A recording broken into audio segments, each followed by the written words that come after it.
Olá, professor e aqueles que estão assistindo, espero que todos estejam bem. Hoje, eu, Ingrid Dias, juntamente com o meu grupo, composto pela Ana Carolina, pela Karine Rodrigues, pela Carolina Eduarda, pela Lara Cristina, pela Laura Beatriz, pela Laura Oliveira e pela Tainara Gomes, vamos apresentar sobre a origem e evolução inicial da vida. Este tema ele pode ser encontrado no livro Biologia Molecular do Gene, no capítulo 17. Pode passar. As máquinas moleculares, elas são responsáveis, né, por mediar as funções das células. E essas funções e também essas máquinas moleculares, elas são formadas por proteínas, que são responsáveis por essas funções celulares. São responsáveis também pela questão da replicação, da expressão gênica, dentre outros processos que ocorrem nas células. Então, as proteínas, elas possuem uma extrema importância, né, já que elas participam e mediam esses processos, como a produção energética. Isso sempre será relacionado a cofatores. Aqui nós temos um exemplo de replicação, né, quando um DNA, ele se multiplica, ele se divide em mais outras duplas hélices, duplas fitas. Pode passar. Então, né, as dúvidas em torno do desenvolvimento, elas são estabelecidas, né, porque se todos os processos são feitos a partir de proteínas, como as maquinarias de replicação, por exemplo, na parte da expressão gênica e duplicação, ocorreram antes da existência da proteína. E dessa forma, a biologia molecular, ela traz essa liberdade de criar hipóteses para esses processos evolutivos, né? Aqui nós temos exemplos de proteínas, né, já que existem 4 tipos, a primária, a secundária, a terciária e quaternária. Pode passar. A definição do que é a vida ainda é muito vaga, né, porque ela se trata de um processo e logo não tem como descrever exatamente como ocorreu. Darwin, ele possui uma teoria sobre evolução, né, que envolve a questão da autorreplicação, onde moléculas e energia propagavam o sistema, né, de uma maneira bem simples e eficaz. Também temos a questão das formas L, que nada mais são que bactérias que não possuem a parede celular. Atualmente, essas bactérias elas podem ser feitas, ou melhor, criadas em laboratórios. Elas são capazes de originar micoplasmas, que é uma membrana citoplasmática responsável e também é utilizada para a citocinese, também para replicação e segregação cromossômica, sendo um dos atributos, né, da vida contemporânea. Agora, a Ana vai dar continuidade ao trabalho. Oi, gente, meu nome é Ana. Então, eu vou começar fazendo um questionamento. Quando surgiu a vida na Terra?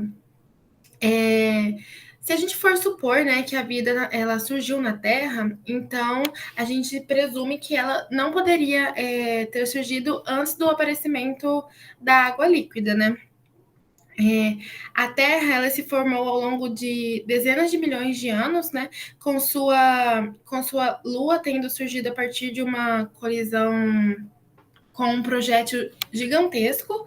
Essa colisão ela marcou o fim da principal fase de crescimento do planeta, né, há cerca de 4,5 bilhões de anos atrás. É, a energia do impacto ela teria derretido o manto da Terra. E assim, a água no estado líquido ela não teria existido até que um resfriamento adequado tivesse acontecido, porque só assim poderia permitir que as nuvens de água se formassem.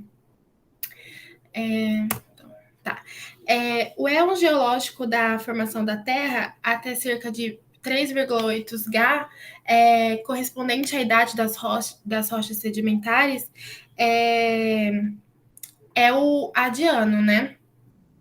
E ele é seguido pelo éon Arqueano, que terminou a cerca de 2,5 Ga, e correspondeu aproximadamente ao evento de uma atmosfera contendo oxigênio. Existem alguns estudos de isótopos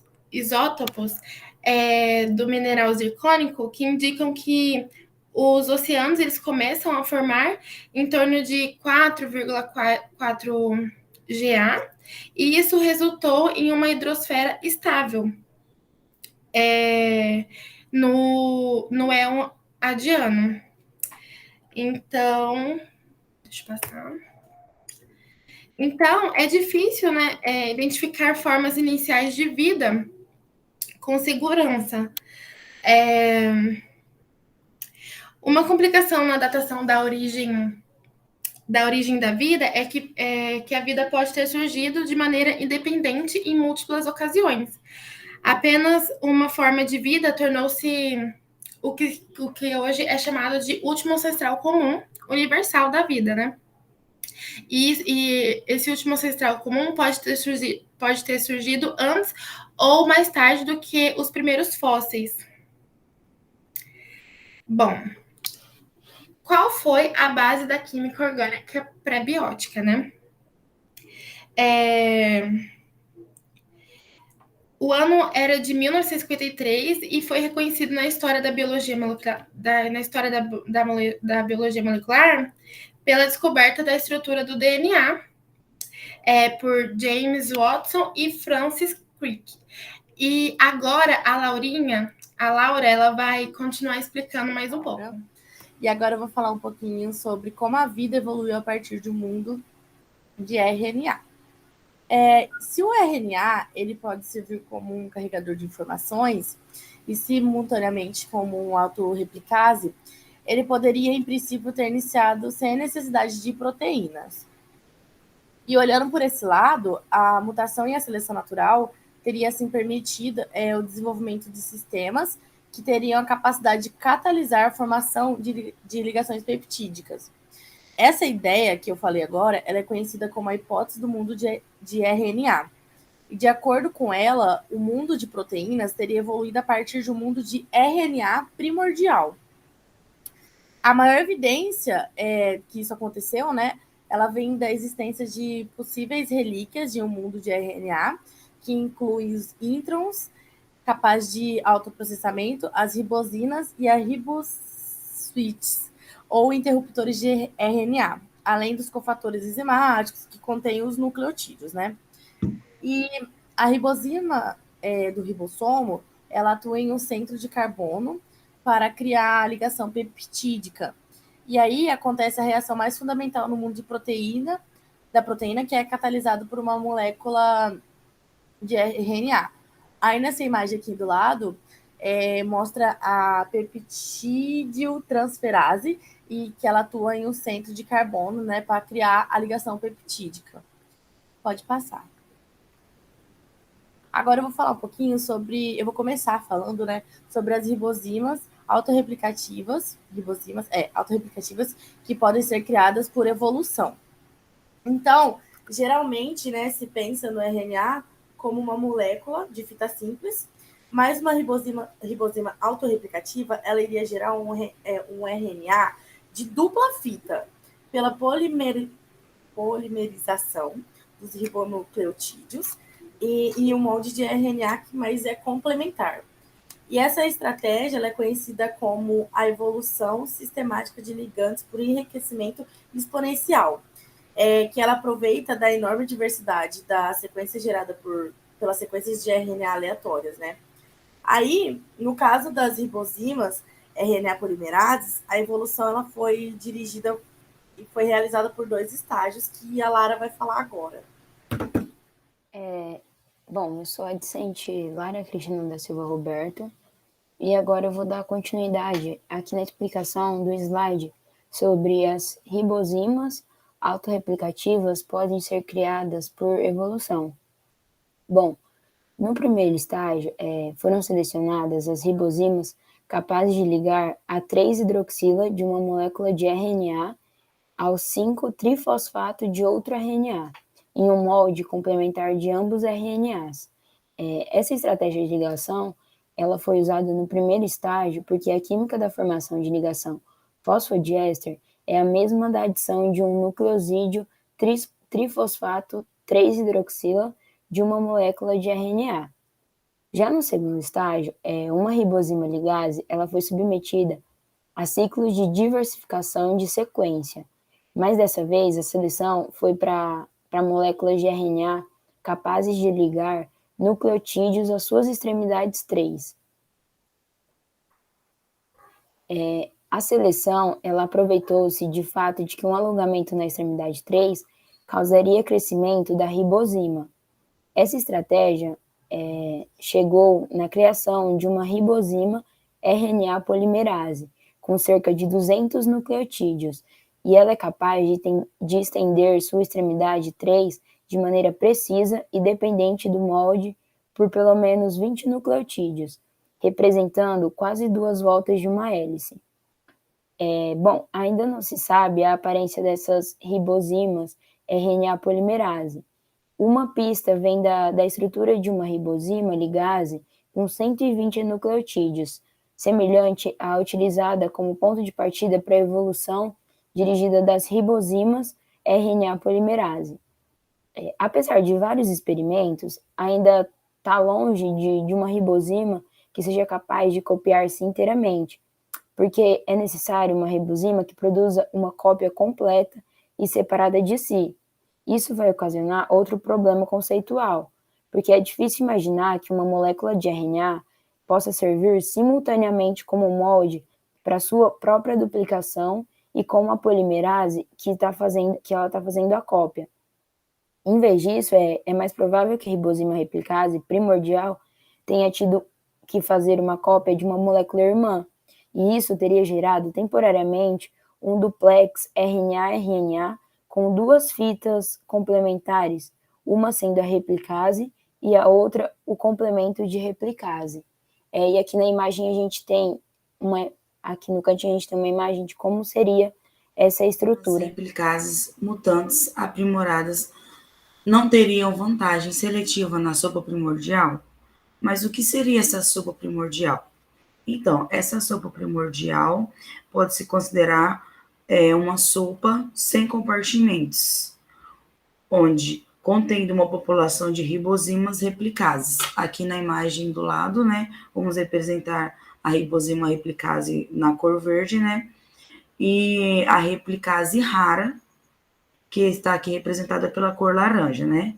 Então, após uma rodada de replicação, na qual as ribosimas replicases copiam-se aleatoriamente, não há enriquecimento em ribosima replicase aprimorada em relação a outras replicases não aprimoradas.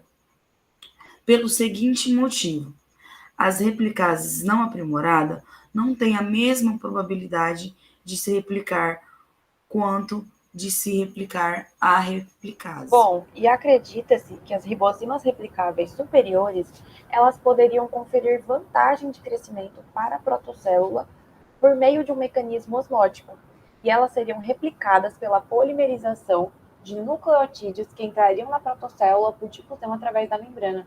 E a protocélula, contendo as replicases mutantes aprimoradas, elas teriam vantagens seletivas de crescimento e divisão sobre outras protocélulas, o que ia resultar na amplificação desproporcional da nova replicase.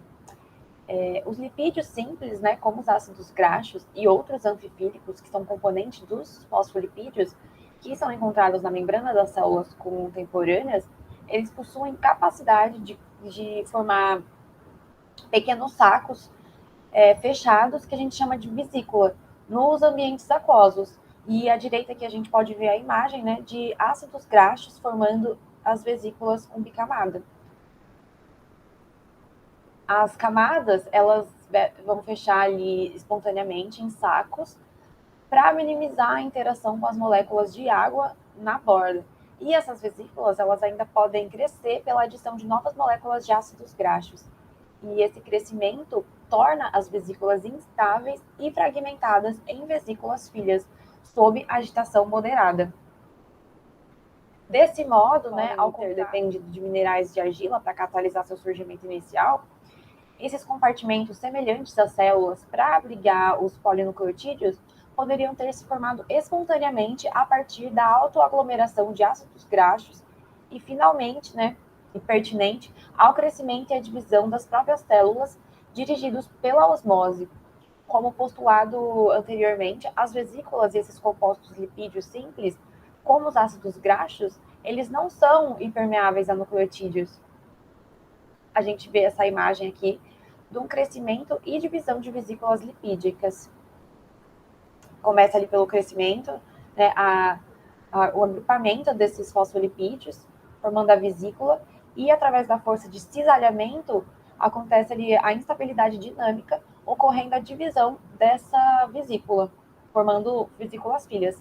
Então, assim, as protocélulas, contendo as replicases e compostos por ácidos graxos, poderiam, em princípio, obter nucleotídeos substratos do meio externo por meio de divisão simples, e assim conseguiu os ingredientes necessários para a célula primordial, que está de acordo com a definição da vida inicial, depender de pequenas moléculas para a produção de nucleotídeos e ácidos graxos, e ser capaz de sofrer a evolução darwiniana.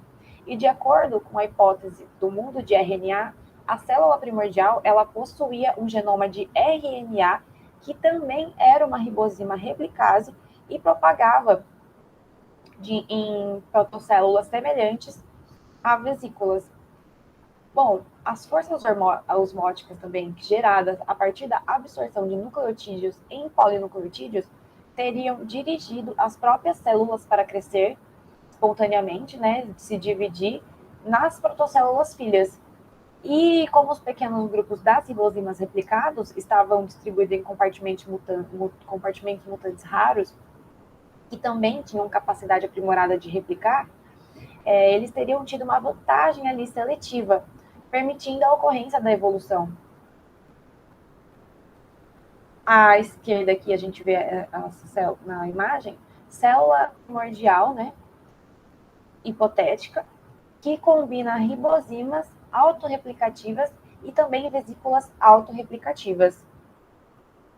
Bom, com o tempo, as ribosimas elas teriam desenvolvido o truque posterior de catalisar essas reações metabólicas, e de fato, né, isso pode ter precedido o surgimento da ribosima replicase, e numa última análise, a formação de ligações peptídicas, que são imortalizadas na ribosima peptidiltransferase contemporânea, né, dos dias atuais, o que dá início ao mundo das Bom, pessoal, meu nome é Tainara e eu vou dar continuidade com a seguinte pergunta: a vida surgiu na Terra?